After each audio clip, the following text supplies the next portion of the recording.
in a review like you've never seen him before. One man, one small apartment, and a lifetime of crappy movies. Get ready for some talk about some crappy movies. Ho ho!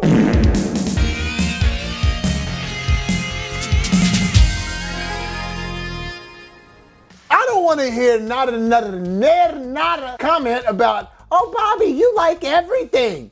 I don't like everything. I can just enjoy something for what it is. Ho ho! What up, guys? Bobo here with BrassReel Brothers. Just had to get that off my chest. Thanks for coming back for some more popcorn. So here recently, it's been brought up to me by some of my friends that I like crappy movies. Well, guess what? I do like crappy movies. That doesn't mean that I think it deserves an Oscar. Half the time I like it because it's crappy, so I can laugh at it and have some fun. So today I'm gonna talk a little bit about nourishment and candy. Think about it when you're eating food. Nourishment is something that you just need to eat to feel good, to get going, to keep your body moving through the day, or just remaining healthy. So like superfoods and foods that are really, really good for you. Yeah, I enjoy eating those foods to an extent, but I don't love them. Not like I like ice cream or chocolate. But that's the difference. I can't survive on chocolate and ice cream, but I love having those things to have fun. They ignite that spark in life and give me some of that natural dopamine release when I'm eating it. But I can't live off of it, so I have to balance it out. Same goes for music. As much as I love Tool's in like my top of all time. Them and Depeche Mode are my two favorite bands. Except for Tool's last album. Don't hate me, but I didn't care for it. That's another video. As always, I'm getting off track. But for example, Tool. If I'm gonna listen to Lateralis or Inema or 10,000 Days, which I love those albums. Those albums have changed my life. Literally, I have learned something about life through those albums that I've applied, and those things have made my life better. But to sit down and listen to Tool for what it's worth and appreciate it for what it's worth, you need to devote that time. You need to sit down, put your mind in that place. Sometimes I don't have that luxury if I'm just going to work or something like that, and I'm not in the mood to do that if I'm driving on the way somewhere to get pumped up. Let's say I'm going to meet someone or I'm going to a movie. Sometimes I want to listen to something like 311. It's got like some nice short, tight songs. Aw, shit. What?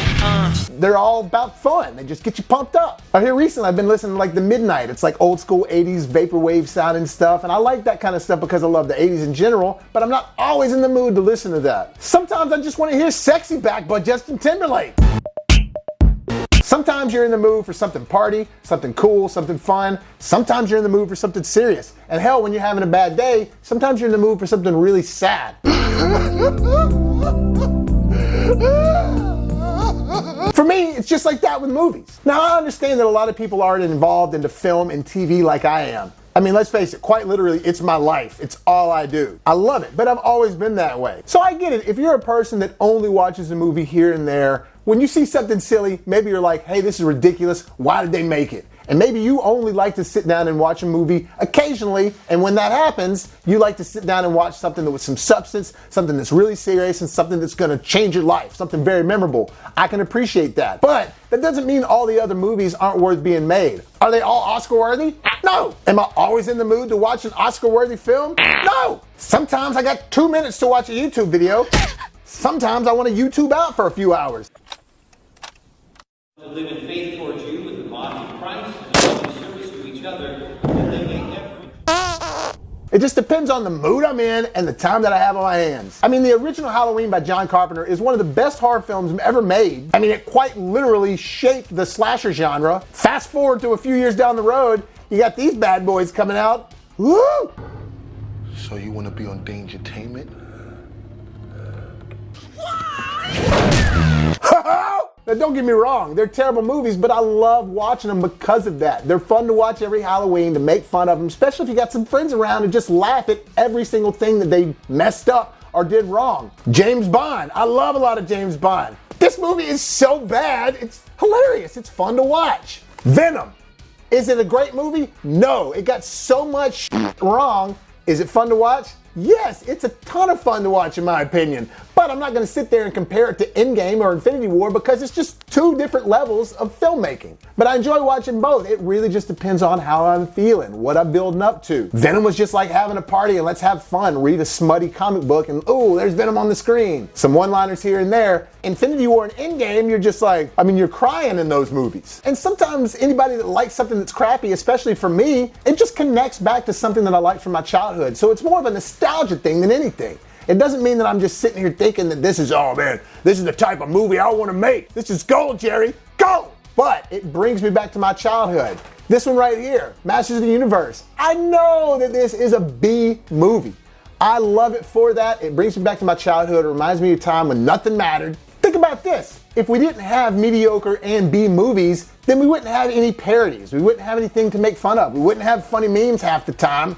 You wouldn't have stereotypes to build on, to reverse from, one, to make better films, but then you wouldn't have stereotypes to just have fun with. Like I said, some of the funny things that you see in Austin Powers and Wayne's World, movies like that, Tropic Thunder, are all just pulling from B movies because there's the balance. If you have the awesome stuff over here, you just got to balance it out so you can have the bad stuff over here. Just like in life, you have to have the bad times so you can truly appreciate the good times. Hell, if we didn't have all these mediocre B movies from the 80s and things like that, we wouldn't have the love for things like Cobra that we have now. Probably wouldn't even have that show if this genre and style of film and quality of film never existed. Now, just because a movie isn't great doesn't mean that I can enjoy it all the time. There are some bad movies that are just straight up bad. But most of the time those movies are bad to me because they intend for them to be good and serious and they turn out bad.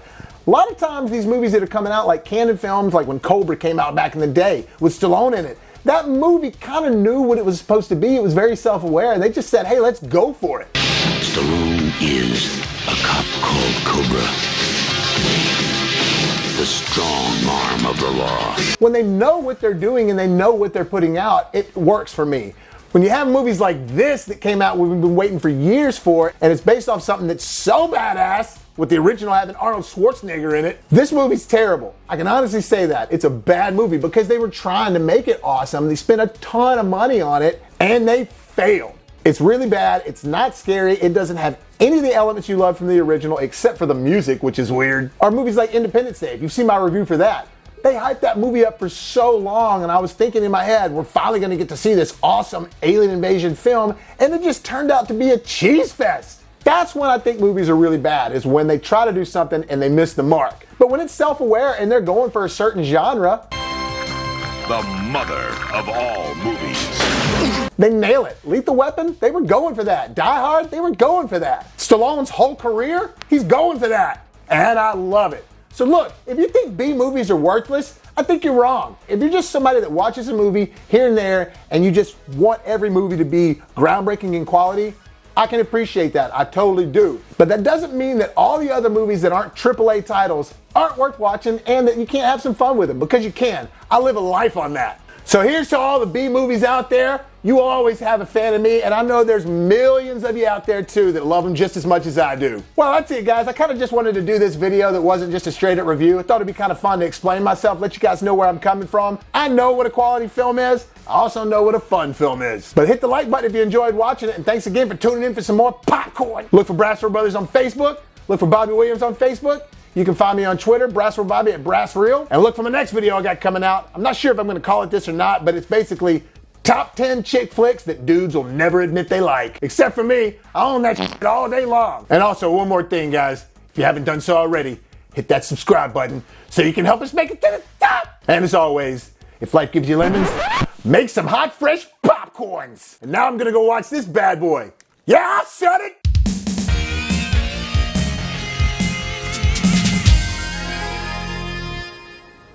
Come out to the coast, we'll get together, have a few laughs.